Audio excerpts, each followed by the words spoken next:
കേരള സർവകലാശാല സെനറ്റ് നാമനിർദ്ദേശത്തിൽ ഗവർണർക്ക് തിരിച്ചടി. 4 ABVP പ്രവർത്തകരെ നാമനിർദ്ദേശം ചെയ്ത നടപടി ഹൈക്കോടതി റദ്ദാക്കി. SFI പ്രവർത്തകർ നൽകിയ ഹർജിയിലാണ് സിംഗിൾ ബെഞ്ചിന്റെ ഉത്തരവ്. എന്നാൽ 3 അംഗങ്ങളെ നാമനിർദ്ദേശം ചെയ്ത സർക്കാർ നടപടി കോടതി ശരിവെച്ചു. ചാൻസലർക്ക് അനിയന്ത്രിതമായ അധികാരങ്ങളില്ലെന്ന് കോടതി വിമർശിച്ചു. കേരള സർവകലാശാലയിലെ ബിരുദ വിദ്യാർത്ഥികളും ABVP പ്രവർത്തകരുമായ Abhishek D. Nair, SN ധ്രുവിൻലാൽ, Malavika Udayan, Sudhi Sadan എന്നിവരുടെ നാമനിർദ്ദേശമാണ് ഹൈക്കോടതി റദ്ദാക്കിയത്.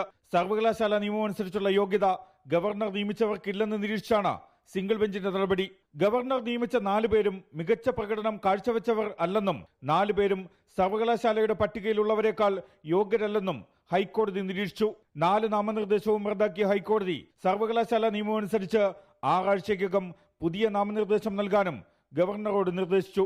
സർവകലാശാല ചാൻസലർ കൂടിയായ ഗവർണർക്ക് അനിയന്ത്രിതമായ അധികാരങ്ങളില്ലെന്നാണ് ഹൈക്കോടതിയുടെ വിമർശനം. സർവകലാശാല നിയമം അനുസരിച്ചാവണം ഗവർണറുടെ സെനറ്റ് നോമിനേഷൻ. സർവകലാശാല നിയമത്തിൽ നിന്ന് വ്യതിചലിച്ചുള്ള ഗവർണറുടെ നടപടി തെറ്റാണ്. ഭരണഘടന ഉറപ്പു നൽകുന്ന തുല്യതയ്ക്ക് വിരുദ്ധവും വിവേചനപരവുമാണ് ചാൻസലറുടെ നാമനിർദ്ദേശ നടപടി. ചാൻസലറുടെ വിവേചനാധികാരം യുക്തിപരമായും പക്ഷപാതരഹിതമായും വിനിയോഗിക്കണം. വ്യക്തിപരമായ തീരുമാനമനുസരിച്ചല്ല ഗവർണർ തീരുമാനമെടുക്കേണ്ടത് എന്നുമാണ് ഗവർണർക്ക് ഹൈക്കോടതിയുടെ വിമർശനം.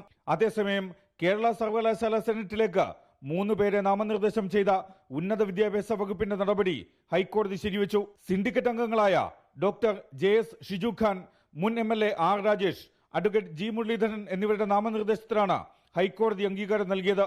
3 പേർക്കും ഉന്നത വിദ്യാഭ്യാസ മേഖലയിൽ മുൻപരിചയമില്ലെന്ന ഹർജിക്കാരന്റെ വാദം തള്ളിയാണ് ഹൈക്കോടതിയുടെ വിധി. Reporter Shyam Devaraj, in reporter, Kochi.